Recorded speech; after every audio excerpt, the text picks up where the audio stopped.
bicara jauh kecuali hanya terkait dengan persoalan ibadah haji yang merupakan rukun Islam yang kelima. Saya selalu mengatakan dalam acara semacam ini bahwa orang yang berkesempatan untuk melaksanakan rukun Islam yang kelima adalah orang-orang khusus, orang-orang yang diistimewakan oleh Allah Subhanahu wa Ta'ala. Saudara saya, saudara Lubis dan istri serta saudaranya yang akan berangkat ini bagian dari orang yang diistimewakan oleh Allah, dimuliakan oleh Allah. Karena dalam hitungan angka saja dari 270 juta penduduk Indonesia itu yang berkesempatan melaksanakan haji dalam regulasi tahunannya itu tidak mencapai angka 0,1%. Jadi bukan 1%, tapi 0,1%. Kalau kita hitung kurang lebih ada 230.000 orang tiap tahun. Tahun ini tambah 8.000, plus minus 250.000 yang bisa berangkat dari 250 juta penduduk Indonesia, 270 juta penduduk Indonesia. Maka hal yang pertama saya mengingatkan kepada yang berangkat ini untuk meneguhkan rasa syukurnya kepada Allah Subhanahu wa Ta'ala. Benar-benar bersyukur dipilih oleh Allah untuk bisa datang ke Baitullah memenuhi panggilan Nabiullah Ibrahim alaihissalam. Dan begitu banyak keistimewaan yang akan didapatkan dari perjalanan ini.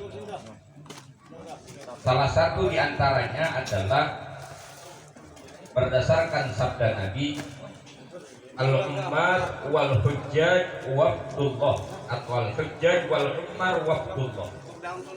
Orang-orang yang berhaji dan berumrah, mereka adalah tamu-tamunya Allah. Sebagai tamunya Allah, pasti akan didapatkan jamuan langsung dari Allah. Kita namu ke rumah RT aja, itu selalu ditanyain mau minum apa. Berarti kita dikasih pilihan, disajikan itu. Biar nggak punya kopi bisa ngutang kopi di warung itu untuk menyambut datangnya tamu. Ketika haji ini dikatakan tamunya Allah, apa jamuan Allah untuk tamu-tamunya Allah ini? Nabi katakan fa in sa'alu untu.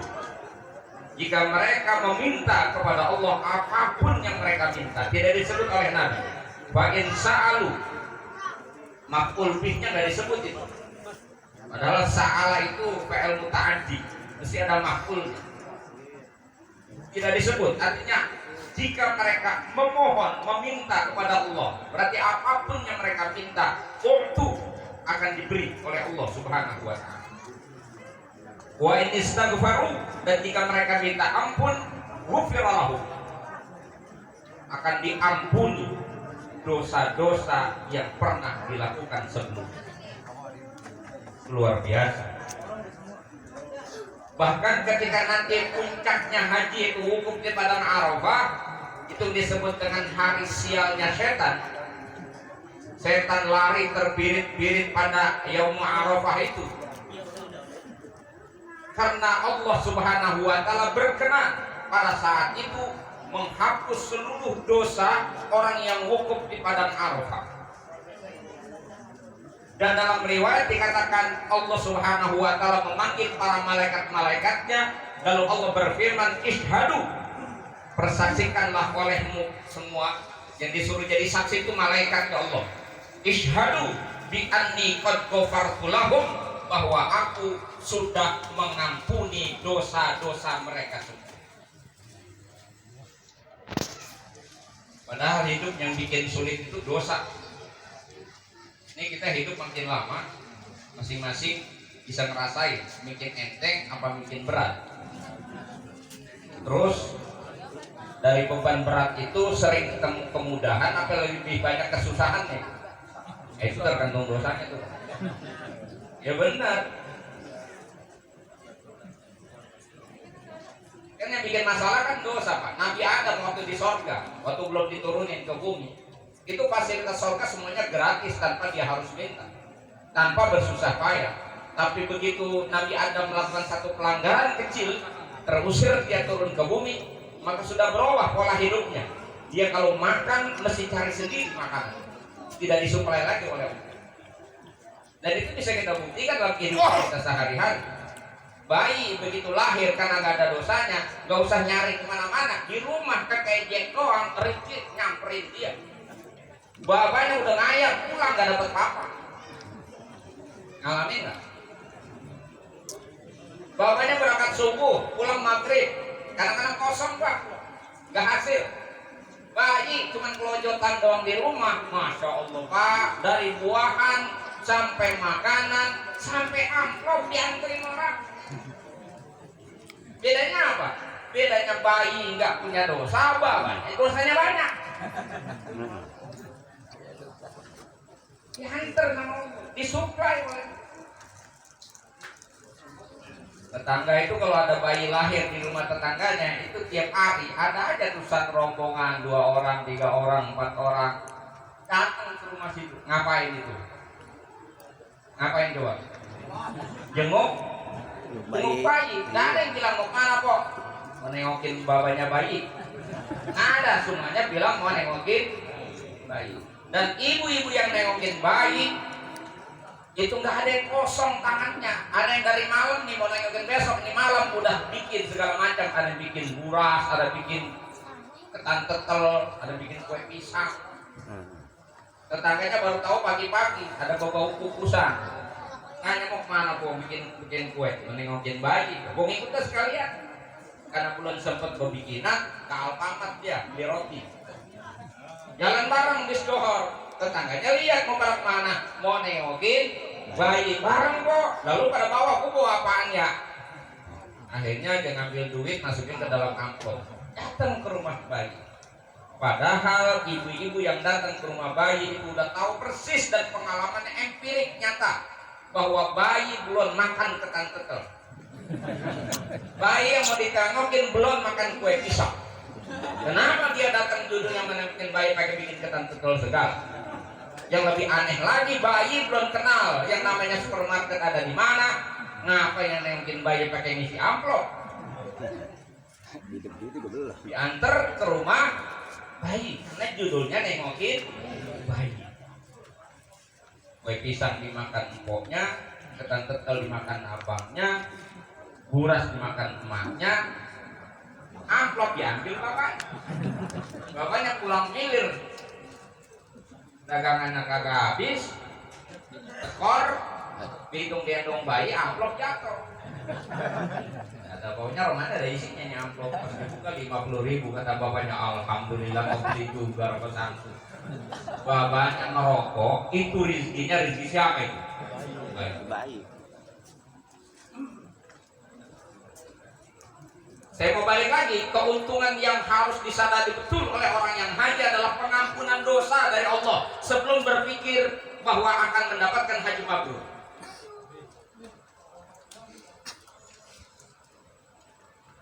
Bergembiralah saat kita mau berangkat berusaha dari rumah sampai kita menginjakkan kaki di tanah, sampai kita wukuf pada Arafah.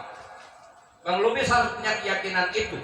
Kalau tidak punya keyakinan itu rugi luar biasa. Kenapa? Nabi udah bilang, akbar dzanban man waqafa bi Arafah wa huwa yadunnu annahu la yughfar. Sepaling besarnya dosa dari manusia adalah orang yang wukuf di padang Arafah sementara dia tidak yakin Allah akan ampuni dosanya. Keraguan dia terhadap ampunan Allah, dosanya lebih besar daripada dosa yang dia bawa sebelum dia berangkat. Jadi yakinkan betul begitu kita wukuf, dihabiskan semua dosa yang pernah kita lakukan. Maka itu bangun kesadaran memenuhi panggilan Allah Subhanahu wa taala, dan itu perjamuan langsung dari Allah bagi orang-orang yang mampu melaksanakan ibadah haji dan berkesempatan melaksanakan ibadah haji. Ini yang harus kita tanamkan betul. Dan ketika semua urutan-urutan ibadah ini dilakukan sesuai dengan syarat dan ketentuan berlaku, dan menghindari pantangan-pantangannya yang sharih di dalam Quran. Fala rafatha wala fusuqa wala jidal, maka kata Nabi, kharaja min dunubihi kayawma waladathu ummuh, maka dia keluar, dia pulang kembali ke tanah airnya bagaikan bayi yang baru lahir dari perut ibunya. Di Islam tidak ada istilah tebus dosa, Pak. Saudara kita orang sebelah, orang sebelah sono, itu kalau pengampunan dosa pakai tebus dosa itu, Pak. Jadi harus membuat pengakuan kepada father. Nah, nanti ngomong dia sama father itu. Jadi ada istilah tebus dosa. Di Islam tidak ada tebus dosa dengan uang maksudnya. Tapi dengan melaksanakan ibadah haji itu sudah jalan terbuka bagi kita untuk menghapuskan segala dosa yang ada. Tanamkan keyakinan itu, karena Nabi sendiri langsung memberikan ajaran serius. Siapa orang yang wukuf di padang Arafah, sebesar-besarnya dosa manusia adalah orang yang wukuf di padang Arafah wa huwa yazunnu annahu la yughfaru lahu. Dia mengira bahwa dosanya tidak akan diampuni. Berarti dia harus yakin. Itu keuntungannya. Belum keuntungan pahala yang lain. Uang yang digunakan untuk nafkah untuk haji, Allah Subhanahu wa ta'ala hargai seperak, 2 perak, 1 juta, 10 juta, 100 juta, hatta ratusan juta kita gunakan untuk ibadah haji dan rangkaiannya, itu semuanya dinilai sebagai infak fi sabilillah. Ini berdasarkan sabda Nabi, an-nafaqah fil hajj kan nafaqah fi sabilillah. Mengeluarkan uang, harta untuk haji nilainya sama dengan menginfakkan harta di jalan Allah. Apa keuntungan kami infakkan harta di jalan Allah? Kita tarik benang merahnya dengan ayat matsalul ladzina yunfiquna amwalahum fi sabilillah kamatsali habbatin anbatat sab'a sanabila fi kulli sumbulatin mi'atu habbah wallahu yudha'ifu liman yasha. Kita terjemahin orang ketiga udah paham semua itu ayat. Jadi menginfakkan harta di jalan Allah itu kelipatan balasan pahala, balasan yang terkecilnya saja 10 itu standar. Jadi man ja'a bil hasanati falahu asyru amsaluha falahu asyru amsalihha. Itu untuk seluruh ibadah pasti itu 10 kelipatan pertama. Tapi untuk infak fisabilillah itu sampai 700 kali lipat ganda. Apa cuma sampai di situ? Tidak, kata ulama pada kalimat wallahu yudha'ifu liman yasha, itu artinya Allah akan berkenan memberikan kelipatan tak terhingga. Bahkan bukan cuma 700, bisa mungkin sampai 7.000 kali, dan berapa kali kita nggak tahu, sesuai tingkat keikhlasan dan kemanfaatan. Masya Allah. Makanya uang berapa sih nyetor haji? Nggak ada harganya, Pak. Dengan penghargaan Allah, dengan balasan yang Allah beri. Saya bisa bukti. Kan nggak pernah, Pak, ada orang bangkrut gara-gara haji. Bapak pernah dengar? Kalau orang main wadon bangkrut banyak. Orang main judi bangkrut umum. Tukang mabuk apalagi. Tapi belum pernah ada ceritanya orang gara-gara ibadah bangkrut. Si fulan tadinya usahanya maju, sekarang bangkrut. Ngapa? Haji. Nggak ada, Pak. Ada. Bahkan gantinya itu seringkali lebih cepat. Asra minar rihil mursal. Cepat sekali Allah ganti. Makanya jangan takut, Pak. Jangan pelit. Yang ngotot begitu serem saya, Pak. Biasa aja. Saya cuma bilang jangan pelit. Nah, gunakan. Untung nggak itu? Untung nggak? Enak nggak? Enak. Jangan bilang antang untung. Enak nggak? Bagus nggak? Bagus. Pergi.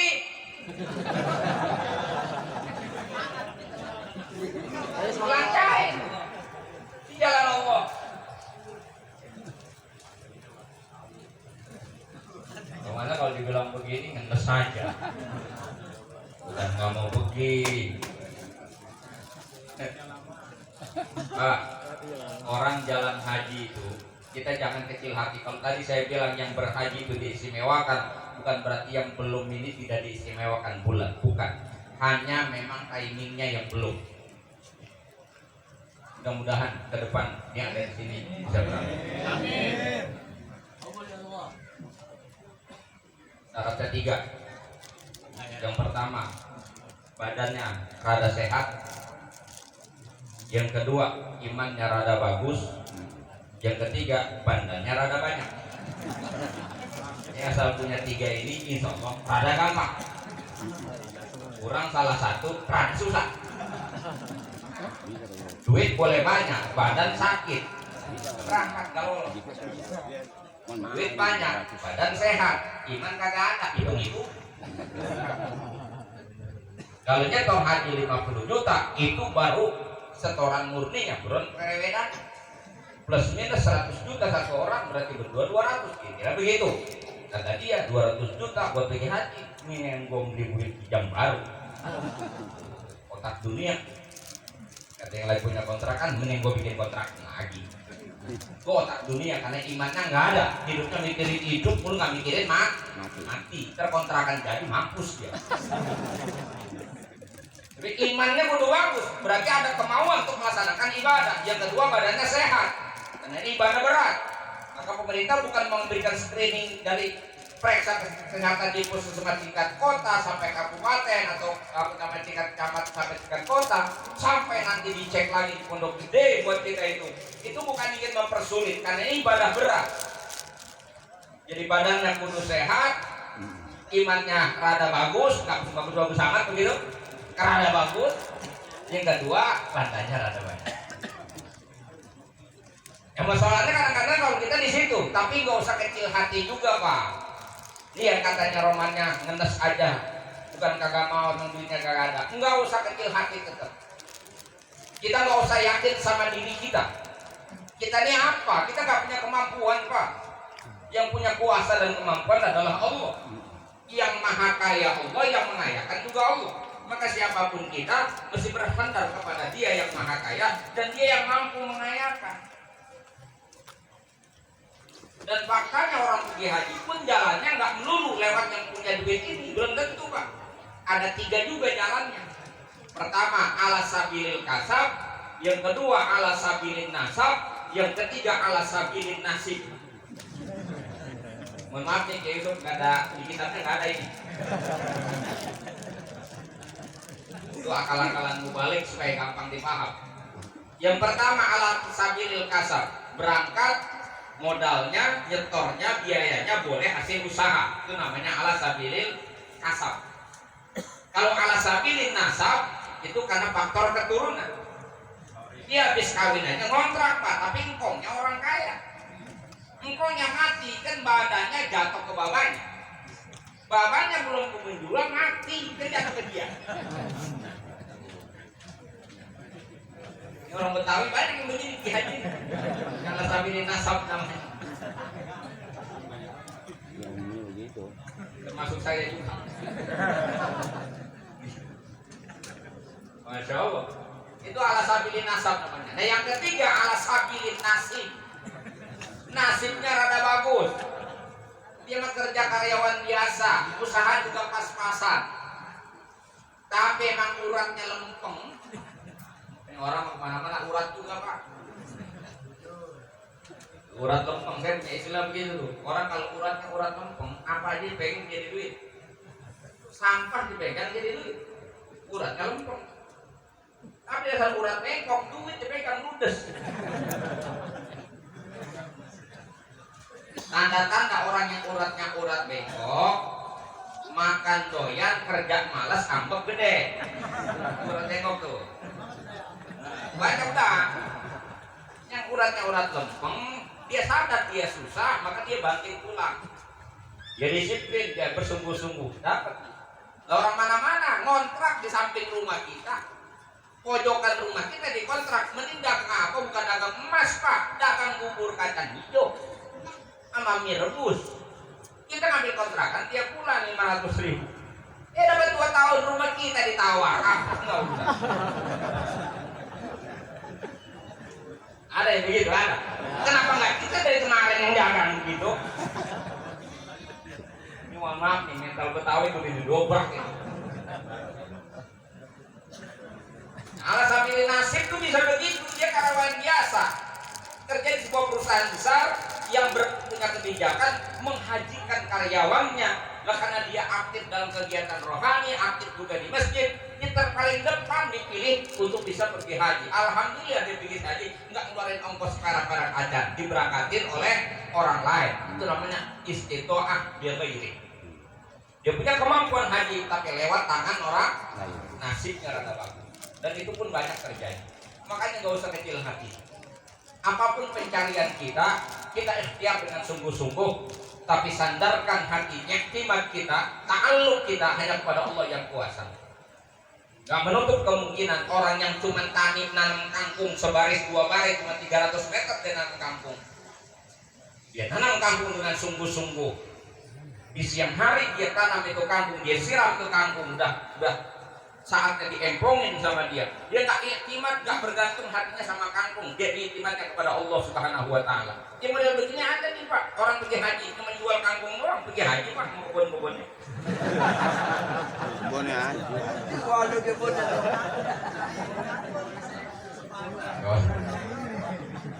Ya pernah dibawakannya orang yang bohongan tadi, bohongnya dijual. Belum tentu juga Pak. Berapa banyak orang dapat warisan kebun pakai ribuan meter pergi haji kagak duitnya habis buat nyawer doang. Ada juga yang begitu. Betul? Intinya jangan kecil hati.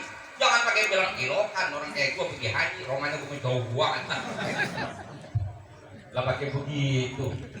Jangan pakai begitu. Kalau Allah sudah berkehendak, insya Allah didukung dengan doa dan keyakinan. Enggak pengen pergi haji? Pengen.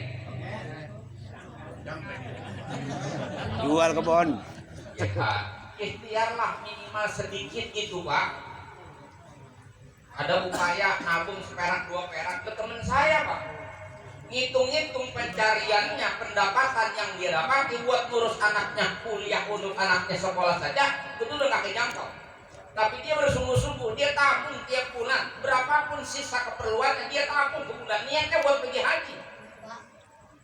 Dia nggak tahu bakal berapa tahun ini nabung bakal nyampe pergi haji. Kalaupun bisa nyetor nunggunya berapa tahun, dia nggak pikir, pokoknya dia nabung aja, niatin buat pergi haji. Baru 2 tahun, istrinya belum seberapa Pak, dia bisa berangkat haji. Lagi-lagi Allah gerakkan orang lain untuk memberangkatkan dia pergi haji. Boleh jadi karena ikhtiar dia tadi, dia nabung dikit-dikit. Dan duit habis buat main pulsa mulu. Dia ada usaha, ada ikhtiar.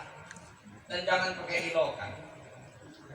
Betapa keuntungan besar bagi orang yang bisa kemudian berangkat tadi, hartanya pun akan dilipat gandakan oleh Allah, nilainya, infaknya fi sabilillah. Belum lagi keuntungan yang bisa didapatkan yang secara fisik. Orang kampung kalau bukan pergi haji nggak naik pesawat, dia ngalamin naik pesawat. Alhamdulillah walaupun letaknya ada yang udah belonjor aja di pesawat, kasih makan udah kagak bisa makan, udah pada biru, takut kapalnya jatuh. Kepikirin aja dari mulai naik, jadi ngomong belakang lah banyak amat ngomong terbang apa kagak di kapal dipikir. Masya Allah dikasih makan kagak enak makan, lu panas dingin. Masya Allah, ada yang pengen bisa turun di pesawat, orang suruh turun nggak bisa turun. Ternyata gespernya masih dipakai di belakang. Suruh bangun gak bisa bangun, masih periksa tabuknya belum dibuka.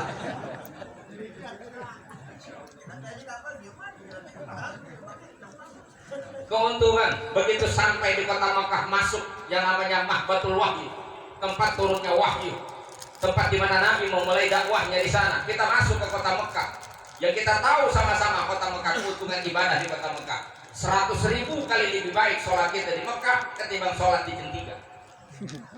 Sholat zuhur di Jentiga 4 rakaat, di mana juga sama 4 rakaat, tapi nilai sholat Mekah 100.000 lebih baik daripada sholat di Jentiga. Oh bayang, apa enggak keren itu? Cuman jangan terpaku pada angka Bang Lubis. Pak, pada orang yang setengah benar sekarang banyak Pak. Orang setengah benar. Ngitungnya ke benar tapi salah.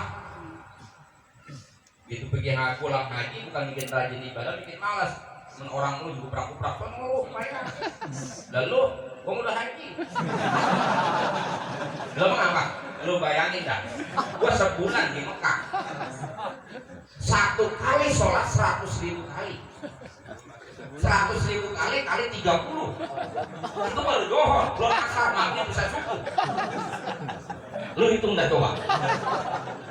Lu biar tiap kali nongkrong nggak nyandak lu. Kan setengah bener yang namanya manusia. Udah ngapa pahala pakai hitung itu. Masya Allah. Itu namanya targhib. Kita diberikan semangat oleh Allah sebagai bentuk kemuliaan yang Allah berikan kepada kita, penghargaan Allah kepada kita. Itu tanah haram disebut. Itu kalau sholat. Terus jangankan sholat Pak, di Masjidil Haram di Mekah itu setiap hari Allah turunkan 120 rahmat. 120 rahmat Allah turunkan setiap hari di negeri Mekah itu.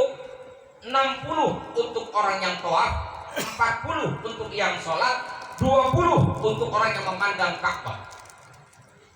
Taruhnya ada orang goblok banget umpama, agak ngerti ibadah, bacaan juga pokoknya selama ini setengahnya. Kalau dia ke sono Pak, orang-orang iktikaf baca Quran segala macam, dia nggak bisa baca Quran apa mau dibaca. Belet udah. Tenang, ini hebatnya kota Mekah. Inti jangankan sholat ikut, masih ikut bisa ikut sholat ya, dapat 40 itu rahmat, kecipratan dia kebagian. Kalau dia tawaf masuk ke dalam kategori yang dapat 60. Nah sekarang dia nggak bisa ngapa-ngapain. Udah nggak usah ngapa-ngapain sono mah, lu bengong aja. Lu liatin Ka'bah aja gitu tuh. Karena memang 20 tuh yang liatin Ka'bah itu rahmat dibagi oleh Allah. Lu ngelototin Ka'bah, coba liatin aja Ka'bah, lu lihat Ka'bah. Itu melongok doang ngeliatin Ka'bah, itu dapat Pak. Dapat coba ibadah di mana yang dapat kayak gitu coba. Di sini ente bengong digebrak bini. Di sana bengong dapat rahmat. Masya Allah. Temen saya baru sampai di Pondok Gede. Dulu kan haji agak lama di Pondok Gede, 3 hari, 2 malam, 3 hari baru berangkat. Saya yang jenguk Pondok Gede. Sampai di situ langsung bahasa kitanya mah mumun gitu, kata orang Betawi, mumun banget. Dia bilang alhamdulillah Ustaz, saya mengira minta ampun ini.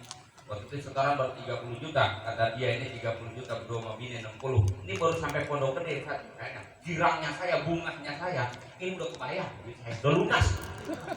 Mengapa emang? Itu baru ngeliat Ka'bah palsu Ustaz. Baru sampai Pondok Gede doang, itu baru ngeliat Ka'bah palsu, udah lunas 60 juta, girangnya itu. Apalagi besok ngeliat Ka'bah asli. Siapa yang gak getar lihat Ka'bah? Walau semuanya berapa tahun? 65. Potong umur akil balik 15 tahun, berarti 50 tahun. 50 tahun sholat menghadap Ka'bah, belum pernah lihat Ka'bah asli. Bayangin ya. Besok begitu sampai di kota Mekah ngelihat Ka'bah, apa yang akan terjadi? Akan ada getaran yang sangat luar biasa. Rasa keharuan yang tidak bisa dilukiskan oleh siapapun. Apalagi diiringi dengan doa, Allahumma zid hadzal baita tasyriman wa ta'ziman wa takriman. Wa zid mimman syarrafahu wa 'azzamahu mimman hajjahu wa amarahu tasyriman wa ta'ziman wa bir.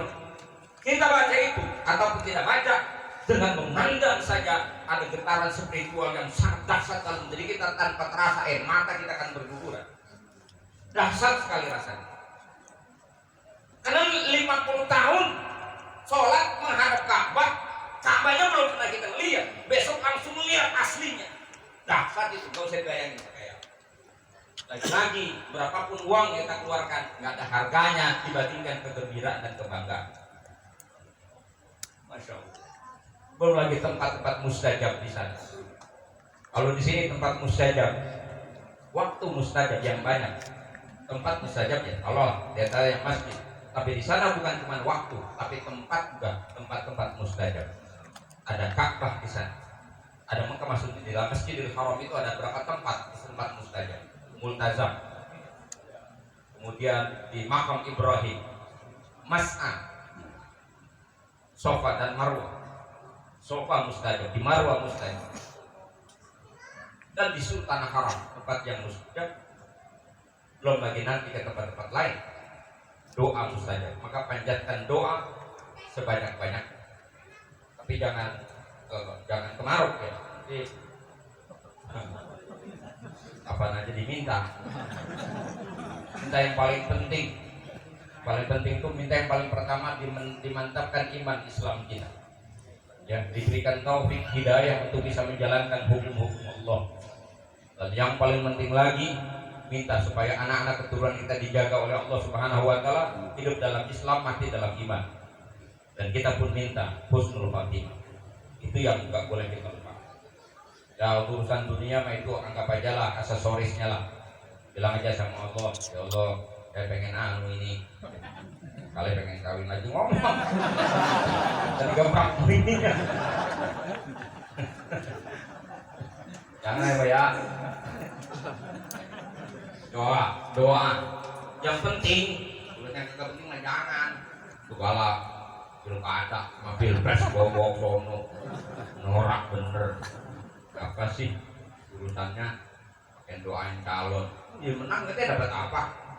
Kecuali ente dibawa ke sono, ya, aminin aja dah. Juga kadang-kadang begitu, naik bawa ke sono, berdoa, ya udah kirain aminin aja. Kan, ya amin aja. Nah, jadi yang penting, karena itu tempat mustajab. Belum lagi kita simpang Arafah. Dan belum lagi nanti ziarah ke Madinah. Masya Allah, sholat di sana itu 1000 kali lebih baik daripada sholat di tempat lain. Dan yang paling istimewa adalah di sana ada raudhah, di sana ada makam Nabi kita Muhammad Sallallahu Alaihi Wasallam. Ziarah ke makam Nabi. Lagi-lagi kita akan dapatkan getaran yang sangat luar biasa ketika kita jalan kemudian berziarah ke makam Nabi. Sampaikan langsung salam. Dan Nabi berjanji, siapapun yang datang kepadaku setelah aku mati, nilainya sama seperti dia datang kepadaku saat aku masih hidup. Man zarani ba'da mamati kana kaman zarani fi hayati. Siapa orang yang datang kepadaku setelah aku tidak ada, setelah aku mati, nilainya sama seperti dia datang kepadaku saat aku masih hidup. Dan dia ucapkan salam, kata Nabi, aku akan menjawab salamnya langsung.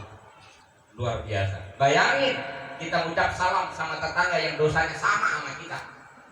Itu dijawab salamnya kita kira, padahal yang jawab salam kita dosanya kayak besok Bang Lubis ziarah, yang jawab salamnya adalah Nabi kita Muhammad Sallallahu Alaihi Wasallam, Ashraful Khalqi, Sayyidul Mursalin, Khatamun Nabiyyin, yang doa Nabi tidak akan pernah ditolak oleh Allah Subhanahu Wa Taala. Bayangkan sekali lagi betapa untungnya orang yang berkesempatan ziarah langsung mengucapkan salam kepada Nabi di depan makam Nabi, nilainya sama, kita berhadapan dengan Nabi langsung, dan salam kita akan langsung dijawab oleh Nabi kita Muhammad Sallallahu Alaihi Wasallam.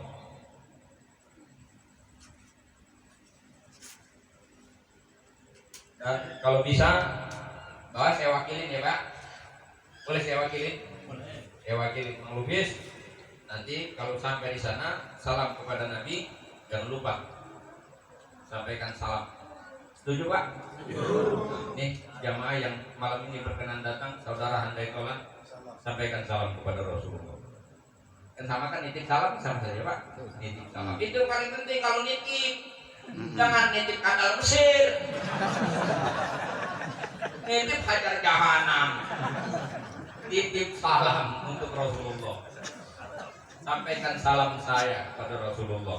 Kalau teman ngabarin lagi tanah suci nih, lagi ziarah, jangan lupa balik salam ila Rasulillah Sallallahu Alaihi Wasallam. Bisa pakai bahasa Arab, sampaikan dengan bahasa Arab bagus. Assalatu wassalamu alaika ya Rasulullah, mimman awsani bis salatu wassalam alaika. Kalau bisa bahasa Arabnya, kalau nggak bisa ngomong pakai bahasa apa juga Nabi paham. Oh ngerti. Bilang si fulan kirim salam ya Rasul. Udah jadi Nabi paham. Pakai bahasa ketiga paham Nabi. Sampaikan salam. Kalau yang ingat satu-satu, ingat wajahnya, ingat namanya, ingat orangnya. Kalau nggak ingat, rampet deh, rampet. Oh, rampet. Pokoknya yang kemarin waktu saya walimah pada datang ya Rasulullah, itu udah nitip salam lewat satu. Nah, berarti kan saya disebut juga ya. Untungnya makanya. Dirampet. Habisnya bisa Rasulullah kedorong Pak. Emang dia di sini dari datang sampai pulang nggak ada yang nyolek-nyolek. Dari sana. Wah, kita lewat aja udah bagus. Masya Allah. Bener Raudhah itu tembus langsung doa kita ke anak. Satu tempat antara mimbar dan makam Nabi. Ada tanda khusus, ada pilarnya khusus, beda tiangnya, ustuanahnya beda, kemudian karpetnya juga beda. Itulah Raudhah. Ya kata Nabi, siapapun yang berdoa di situ, doanya langsung tembus.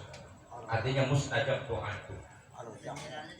Ya, masya Allah senderan aja disuruh kalau bisa. Tapi kalau bisa saya pesan jangan lama-lama, karena yang mau masuk juga bukan kita doang.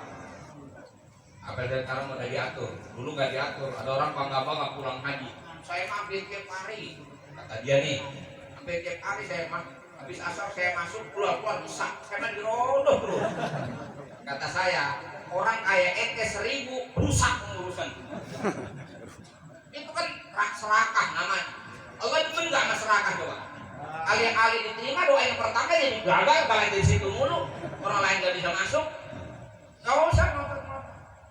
Jadi ibaratnya jangan salah kaprah, jangan lebay.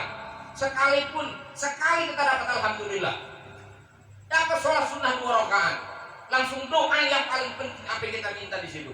Minta selebihnya udah keluar, karena kita yakin orang lain juga sama berkeinginan itu. Ada banyak salah kaprah ibadah haji kita ini. Di antaranya salah satunya mencium Hajarul Aswad itu menjadi simbol seolah-olah orang mencium Hajarul Aswad haji mabrur. Belum tentu Pak. Bapak suka nakal juga lagi, suka nanya. Lu nyium Hajarul Aswad apa kagak? Orang kan ditanya begitu punya beban. Akhirnya jadi tren. Lo umroh berapa kali? Jangan suka nanya begitu apa? Ada juga yang lemes komennya orang haji. Ditanya kagak apa kagak pengen ngomong. Alhamdulillah saya mah umroh sampai 9 kali. Lah ngapain emang lu laporan? Emangnya lu laporin bisa ngasih pahala sama lu? La ilaha illallah. Termasuk nyium Hajarul Aswad. Nggak usah kita terlalu ngotot-ngotot. Ada 2 kaul rujukannya Imam Ali dan Sayyidina Umar bin Khattab radhiyallahu anhu. Sayyidina Umar mengatakan, wahai Hajarul Aswad, engkau hanya satu ombak batu. Andaikan aku tidak melihat Rasulullah mencium kamu, tak bakalan aku mencium kamu. Tapi karena Rasulullah mencium, maka aku mencium. Aku mencium bukan karena kamu, tapi aku mencium karena aku lihat Rasulullah mencium kamu. Itu Sayyidina Umar. Sayyidina Ali katakan tidak. Kata Sayyidina Ali, Hajarul Aswad punya keistimewaan sendiri. Dan itu memang ada riwayatnya, batu yang dari surga yang diturunkan ke muka bumi. Dan nanti orang yang mencium Hajarul Aswad itu, ya dia sudah berpelukan, seperti berpelukan, itu nisbahnya dia akan satu frekuensi maksudnya Pak. Mudah-mudahan jadi ahli surga. Tapi jangan salah. Dalam kondisi seperti sekarang, dalam situasi haji yang tidak bisa lagi kita mencari keutamaan Pak, itulah hanya mengejar sahnya ibadah haji.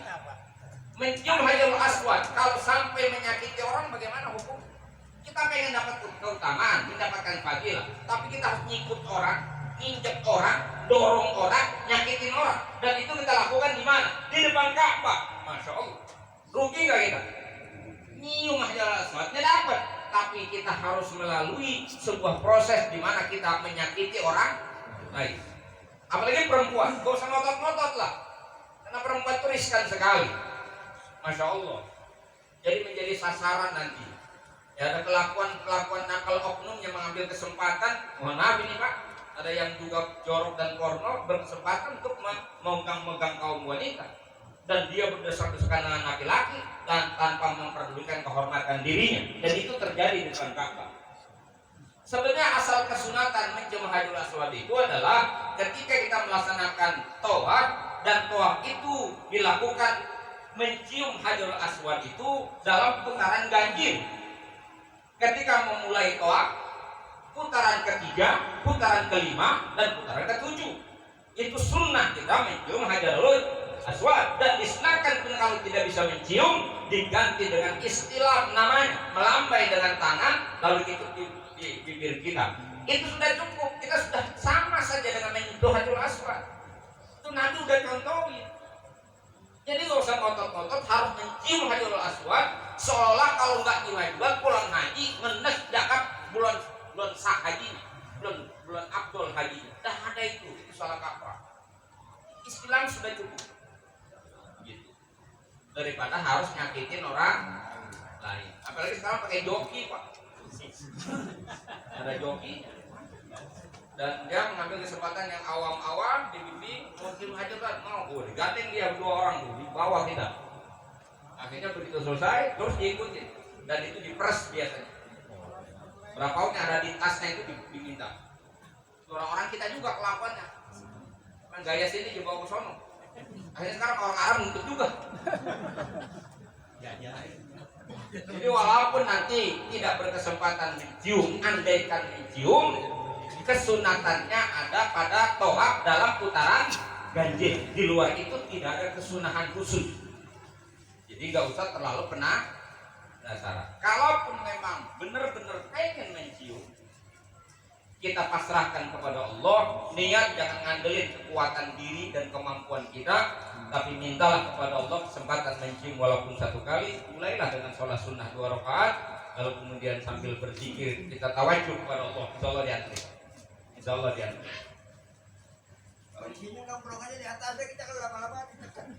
Iya, boleh lama-lama asalkan atau nyalek dong, alhamdulillah.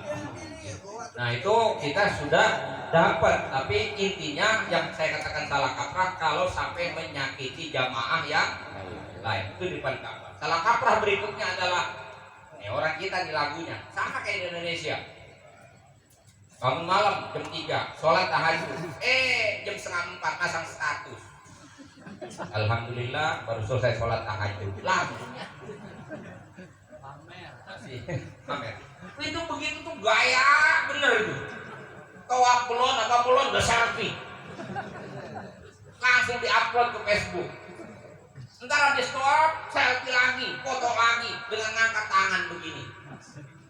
Temennya itu fotoin gua dong, bini gua lagi begini. Itu kan maksudnya dia pasang captionnya di bawah, sedang berdoa. Padahal dia doa nggak sebenarnya itu. Enggak kan? Kan dia bohong itu. Tuh bayangin, bohong di tanah koja aja, bohong di itu dia dosa nggak? Itu dia bohongnya di depan Ka'bah, serem nggak Pak? Bohongnya depan Ka'bah dan yang dia bohongin itu pertemanan dia di Facebook berapa ratus orang itu. Masya Allah. Itu dan sekarang sedang dikritik keras oleh para imam-imam yang ada di sana kelakuan jamaah haji. Sebenarnya bukan cuma dari Indonesia, dari mana-mana juga sama sebenarnya. Sama. Tapi maksudnya ya kita jangan terlalu begitulah. Mengabadikan ini momen memang berharga, ya bagus-bagus saja. Tapi tidak ada maksud kita untuk pamer. Yang kedua, mobil jangan sekali-kali berfoto membelakangi Ka'bah. Siapa ini kita? Hanya berfoto kemudian Ka'bahnya di belakang kita. Masya Allah, jelek banget itu. Jelek banget. Ya gunakanlah kalau mau foto, ambil samping, Ka'bahnya ada di posisi samping kita. Atau kita menghadap ke Ka'bah, yang foto suruh dari sana. Kita dapat juga. Ka'bahnya di belakang. Begitupun di makam Nabi atau di depan itu, depan Qubbatul Khadra, jangan semudah makamnya di belakang. Siapa kita ini di hadapan Nabi dan siapa kita di depan Ka'bah? Ada salah kaprah. Nah, Bapak, terusin saya ngomong. Nah, mumpung lagi disuruh itu juga. Selebihnya Imam Ghazali, karena memang ini kesempatan istimewa jangan disia-siakan. Ini khusus buat yang mau berangkat dan juga bagi yang mau berangkat. Ini kan mau berangkat semua. Jadi ada tertibnya Imam Ghazali menyusun tertib orang untuk mendapatkan haji yang mabrur. Itu diantaranya adalah yang pertama, ini paling tidak, ayyabda'a biniyatin shalihatin lillah. Mulai dengan niat yang ikhlas karena Allah. Kenapa ini harus ditekankan? Padahal seluruh ibadah kan harus lillah. Ruhnya ibadah itu ikhlas. Tapi kenapa harus ini betul-betul ditekankan? Karena memang daya tariknya hebohnya haji seringkali menjebak orang jatuh kepada keriaan. Bayangkan kalau satu kampung yang pergi haji cuma 2 orang, 3 orang, paling banyak 10 orang sekampung, kan paling keren nih Pak. Dan itu bisa meningkatkan status. Paling tidak kita menjadi pusat perhatian. Itu sudah merusak niat kita. Makanya lakukan tajdid dunia. Mulai ini malam tajdidkan niat, perbaharui lagi niat. Yang niatnya selain Allah, buang pelan-pelan. Satu demi satu, kemarin niatnya apa selain Allah, buang. Harus lillah. Dan satu-satunya ibadah dalam rukun Islam dan ibadah-ibadah yang lain yang ada yang disertakan langsung dalam Al-Quran kalimat lillah itu hanya haji dan umroh. Ayatnya walillahi ala nasi hijjul bait. Sholat yang tiap hari kita lakukan dan itu harus lillah juga. Allah tidak pernah sebut dengan kalimat lillah. Ayatnya cuma aqimus sholah wa atuz zakat. Tapi haji walillahi ala nasi hijjul bait. Lillah. Kemudian wa atimul hajja wal umrata lillah lagi. Aqimus sholah nggak ada lillahnya di belakang Pak. Padahal dia harus lillah. Tapi kenapa haji pakai lillah? Ini karena Nabi pernah bilang nanti di akhir zaman kata Nabi ada orang banyak melaksanakan haji sudah bergeser dia punya niat. Salatinuhum lin nuzha wa adniyahum lin tijarah wa qurra'uhum lis sum'ah wa fuqara'uhum lil mas'alah. 4 yang Nabi sebut itu. Ini udah mencakup semua. Orang kaya pergi haji itu untuk membangun relasi bisnisnya. Niatnya dari sana, wah ini usaha udah mulai maju nih. Kalau gue pergi haji kali-kali aja untuk membangun jaringan ekspor, impor, kira-kira begitu. Hajinya di belakangnya, itu rusak hajinya. Dan banyak Pak sekarang yang kayak begitu. Yang kedua, salatin melindungi para pejabatnya berangkat haji semata-mata hanya untuk refreshing saja.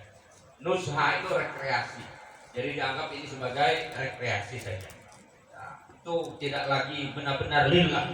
Kemudian wa qurra'uhum ay ulama'uhum lis-sum'ah. Para ulamanya pergi haji hanya untuk sum'ah, membangun kebanggaan diri, memberitahu orang bahwa dia adalah orang yang sudah berulang-ulang pergi haji, seolah-olah statusnya langsung otomatis naik. Sampai ditanya, emang udah berapa kali pakai pergi haji? Udah nggak gitu, sombong bener. Umurnya berapa Kiai? 60. 60 kan masih bisa dihitung Pak. 15 tahun akil balik berarti 45 kali karena haji setahun sekali. Berarti kalau tanya berapa kali haji, kalau dia udah pergi haji terus menerus berarti kan 45 kali. Saking sombongnya, kau tuh nggak hitung mah. Sombong bener. Masya Allah.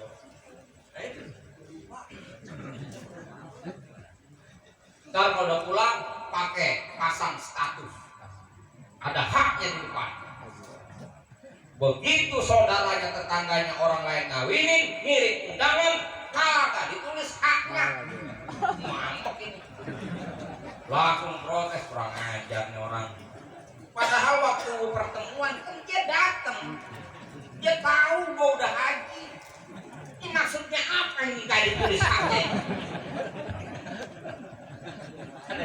Ada saudaranya di pramugari, jangan ikut tangan. Kurang ajar tuh orang. Mengapa Bang? Ya kan gua udah haji. Lu lihat undangan tuh. Masa main duhri-duhri aja? Kenapa nggak ada haji-duhrinya? Pak, Nabi Muhammad juga kan haji Pak. Iya. Bapak pernah ngomong gitu, mari kita bersalawat dan salam untuk junjungan kita Haji Muhammad.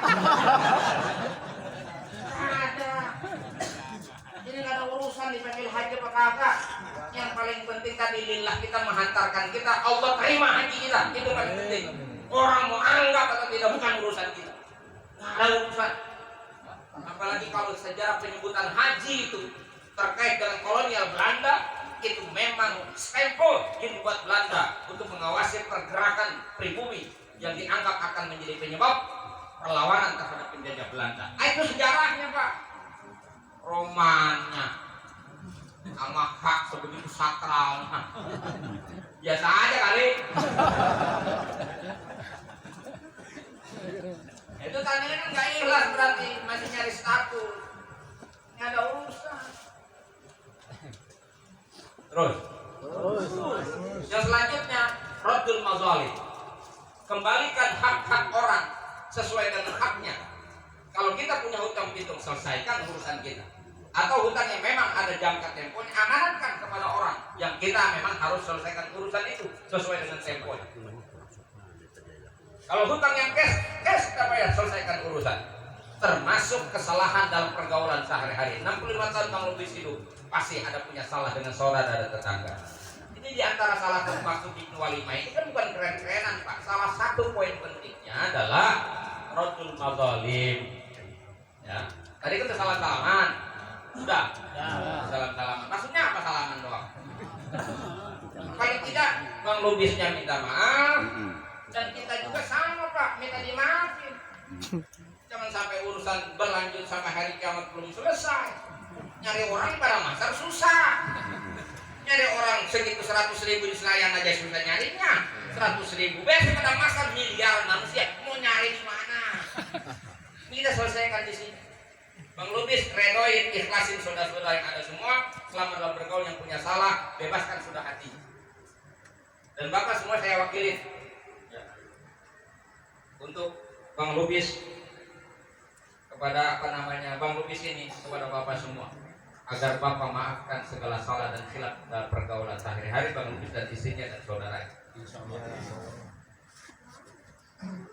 Apakah Bapak ikhlas? Ridho? Alhamdulillah. Jadi kalau kagak enggak ridho lagu apa emang?